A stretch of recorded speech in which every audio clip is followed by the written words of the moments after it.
Because you believe something to be true does not mean that it is true. It's just what you believe to be true based on your childhood experience. So everybody has different beliefs because of that, because we all came from different experiences in those first 6 to 10 years. And just because you have a belief and you believe it to be true doesn't mean that it is true. So this is what limiting beliefs are.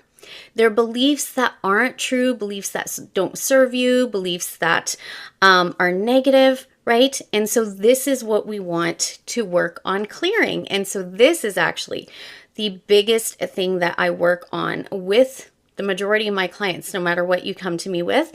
This is always the foundation that we want to work with. So limiting beliefs, could be, I'm not, attractive. I'm not loved. I'm not good enough. That's a pretty big one. I'm not worthy. I'm not deserving. I'm not smart. I'm not clever. I'm not, intelligent. I'm not successful, right?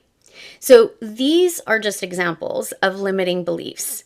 And like I said, it doesn't mean that they are true. It's just what you believe to be true based on your experience. So I'll give you an example. Maybe you think that you're not good enough or you're not loved because your parents had to work really hard. And so emotionally you were neglected. They couldn't pay attention to you. You were kind of, told to go off and play and, while they were busy doing things. And to a child, because remember, children are experiencing things differently and they don't have the same conscious awareness and understanding that we do as we, get older. So for a child, that can seem like, what's wrong with me? Something's wrong with me. I'm not good enough, to get attention. I'm not, loved, right? My parents don't love me, even though the parents really do love you. And they were just working really hard to provide. This is how you interpreted it. And so you started to assume it must mean that I'm not loved. It must mean that I'm not good enough, right?